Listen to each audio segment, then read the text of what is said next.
Bonjour chez vous et bienvenue sur ce nouveau numéro de votre émission L'entretien du jour. Alors, épilepsie, proportion du mal et gestion des crises. Voilà de quoi il va s'agir sur ce nouveau numéro. Et pour en parler, nous avons avec nous déjà dans ce studio Dr Octave Ouanou. Docteur, bonjour. Bonjour Madame Claire Stéphane Sacramento. Alors, vous êtes neurologue de formation et de fonction.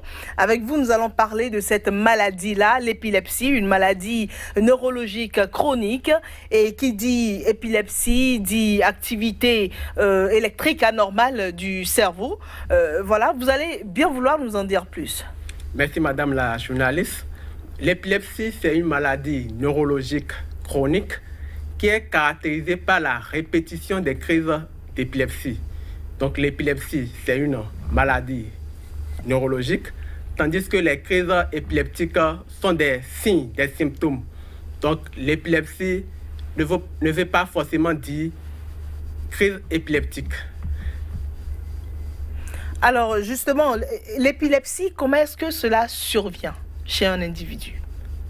Comme je l'ai dit dans la définition, pour parler d'épilepsie, il faut qu'il y ait plusieurs crises épileptiques, donc des crises qui se répètent de façon spontanée, non provoquée, et c'est des crises qui sont souvent dites paroxystiques, c'est-à-dire que ce sont des crises qui commencent de façon brutale et qui finissent de façon brutale.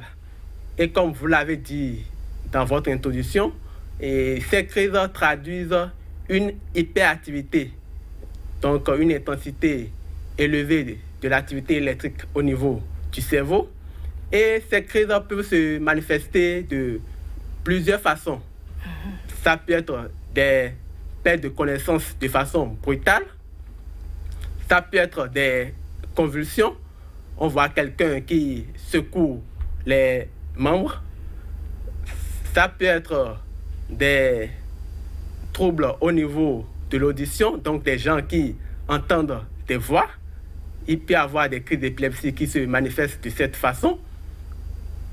Mais les manifestations que les gens connaissent le plus, c'est souvent quelqu'un qui est là, qui n'a rien, et qui de façon brutale tombe. Et commence par secouer ses membres. Ou bien c'est quelqu'un, il tombe, il ne secoue pas les membres, et il ne sait pas ce qui s'est passé. Après, il peut se réveiller à l'hôpital ou bien à un autre endroit. Il ne sait même pas ce qui s'est passé. On parle d'amnésie post-critique. Ou bien, ça peut être des manifestations qui ne s'accompagnent pas d'une perte de connaissance. Parce qu'il faut dire qu'il y a deux grands groupes d'épilepsie. C'est ça. On a des épilepsies qui sont dites généralisées, où il y a une altération de la conscience, donc une perte de connaissance d'emblée. Et il y a des épilepsies qui sont dites partielles ou focales, parce que ça touche un endroit précis des neurones du cerveau. Donc dans ces cas d'épilepsie, il peut ne pas avoir une perte de connaissance. Ça peut être un bras qui bouge, qui secoue. La personne sent que son bras est en train de bouger, il est bien conscient, il parle, mais il ne peut pas arrêter parce que mouvement-là, c'est un mouvement qui est involontaire, qui n'est pas dépendant de la volonté. Ça peut être tout un hémicorps qui bouge, ça peut être la tête qui est en train de bouger, ça peut être même des impressions de déjà vu, de déjà vécu. Quelqu'un, il voit la personne, a l'impression que la scène qui est en train de se dérouler, il a déjà vu ça une fois, ou bien que la personne, il a déjà vu une fois. On parle de rêve éveillé. Ça peut être des types particuliers d'épilepsie. C'est ça. Alors justement, jusqu'à ce jour, il est presque impossible d'attribuer une origine précise à l'épilepsie. Bon, il faut dire que l'épilepsie a plusieurs causes. Parfois, on peut rechercher les causes, on ne va pas trouver, mais dans d'autres cas, on peut retrouver des causes. Et quelles sont ces causes-là, fréquentes-là, que vous rencontrez? Les causes sont en fonction de l'âge, parce qu'il faut dire que l'épilepsie, c'est une maladie qui peut survenir à n'importe quel âge. Chez les enfants, ça peut être un problème liées à l'accouchement, donc une souffrance néonatale, ou bien des problèmes de réanimation à la naissance, un bébé qui n'a pas créé aussitôt, qui a été réanimé, donc pendant ce moment, il y a le cerveau qui a souffert. Ça peut être ce qu'on appelle l'ictère néonatal ou jaunisse. À ce point, Oui, qui peut entraîner déjà des problèmes au niveau du cerveau et plus tard, l'enfant va faire des crises. Ça peut être des malformations au niveau du cerveau, c'est possible. Donc ça peut entraîner des crises chez les enfants. Chez les adultes, bon, les causes sont différentes. Ça peut être un traumatisme crânien, donc quelqu'un qui fait un accident et qui cogne la tête, ou bien fait une chute à la maison qui cogne la tête, le cerveau peut être irrité et après la personne va faire des crises sur cette lésion cérébrale. Ça peut être des infections au niveau des enveloppes qui protègent le cerveau, ou bien au niveau du cerveau même, les méningites ou bien les méningoencéphalites, aussi bien chez les enfants que chez les adultes. Plus tard, il peut faire des crises. Ça peut être ce qu'on appelle l'accident vasculaire cérébral, qui est une affection neurologique qui survient brutalement. Et si cette affection touche une partie du cerveau, les séquelles, ça peut être des crises épileptiques et plus tard une épilepsie. Ça peut être aussi des tumeurs, surtout chez l'adulte après 50 ans, 60 ans, qui n'a pas un antécédent de traumatisme, qui n'a pas fait un AVC. Il faut penser à une tumeur qui touche le cortex au niveau du cerveau. Voilà, l'alcool également. Peut conduire à l'épilepsie. Il y a l'épilepsie dite alcoolique. Donc, l'alcool peut entraîner des dégradations au niveau des neurones du cerveau, du cortex, et plus tard donner une épilepsie. Donc, ce sont juste des préjugés quand les gens disent que l'alcool aide, ou plutôt aiderait plutôt les personnes souffrant d'épilepsie. Non, pas du tout. Un patient qui souffre de l'épilepsie, l'alcool est formellement interdit parce que l'alcool peut entraîner des crises, aggraver les crises. Donc, l'alcool est formellement interdit. C'est ça. Oui. Mais c'est quoi le degré de chance pour ces personnes-là? Est-ce qu'il y a des traitements? Bon, il y a quelque chose que je n'ai pas dit par rapport aux causes. Il y a aussi des facteurs génétiques parce qu'il y aura peut-être des gens chez qui on va faire toutes les explorations, mais on ne retrouvera aucune cause.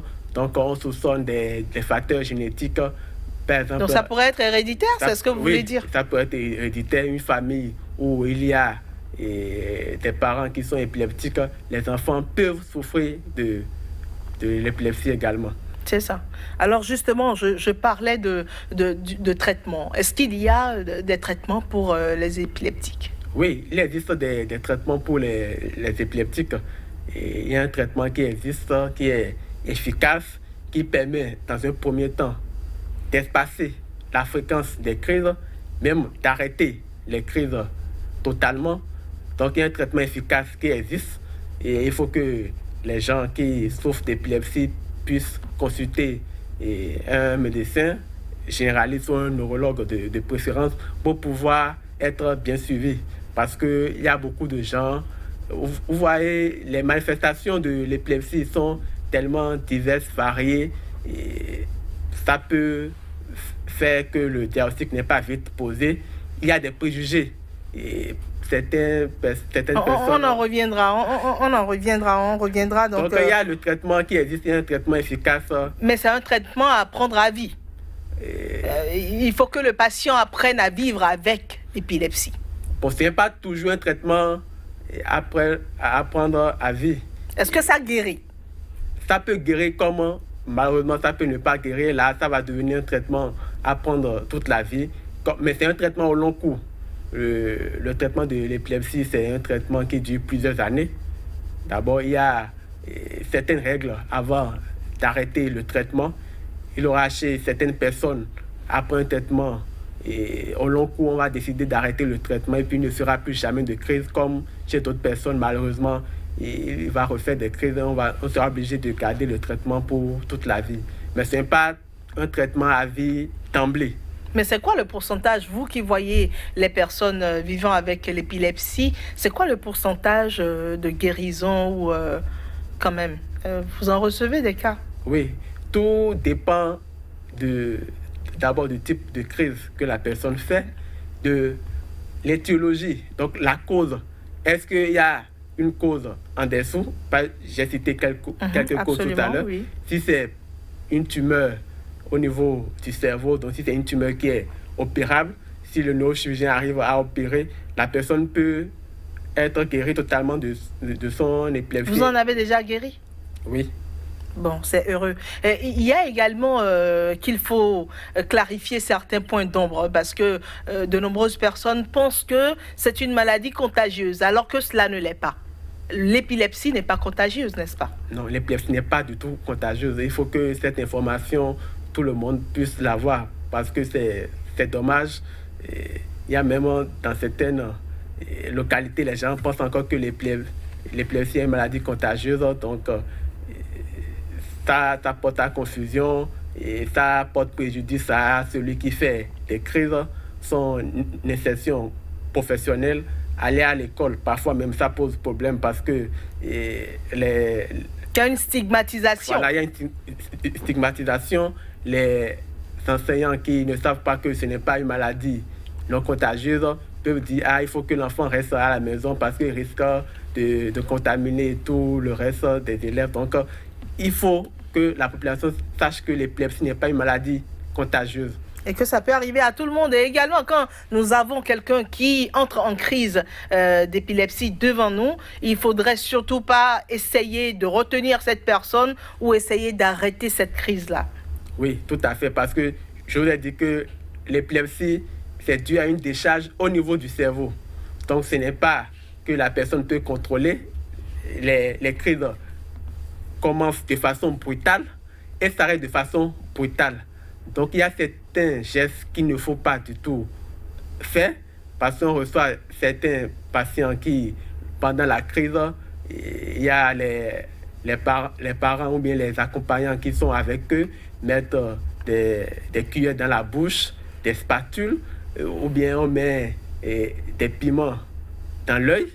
J'ai même reçu un cas où ils ont même allumé le feu pour dire qu'il faut calmer la crise avec le feu. Mais après la crise, la patiente avait beaucoup de plaies. C'est ça, c'est des choses à ne pas faire. C'est des choses à ne pas faire. C'est vrai que quand on voit un parent souffrant devant soi, on a envie de l'aider, mais en voulant faire coucher l'enfant, faire dormir l'enfant, il ne faut pas le réveiller. Justement, oui. C'est de ça qu'il s'agit. La seule chose à faire quand quelqu'un est en train de faire des crises, s'il est couché par terre, c'est de débarrasser l'entourage de tous les objets qui peuvent le blesser, tourner la tête de côté pour empêcher qu'il puisse avaler sa langue ou avaler la salive et puis le laisser tranquille parce que la crise qui a commencé va s'arrêter. C'est ça. Et l'amener à l'hôpital. Merci de nous rassurer, docteur Octave Ouanou. Nous sommes à la fin déjà de cette émission. Je rappelle, vous êtes un neurologue. Avec vous, nous avons parlé de l'épilepsie, plus précisément des proportions du mal et également de la gestion des crises d'épilepsie. Merci d'avoir accepté de répondre à nos questions. Merci, je vous remercie. Pour finir, je vais dire que l'épilepsie... Le temps est parti. Et nous allons y revenir, si vous voulez, pour un autre numéro, certainement. Mais nous sommes arrivés à la fin de ce numéro de l'entretien du jour. Merci vraiment pour votre compréhension. Au revoir à tout un chacun de vous et à la prochaine. Merci.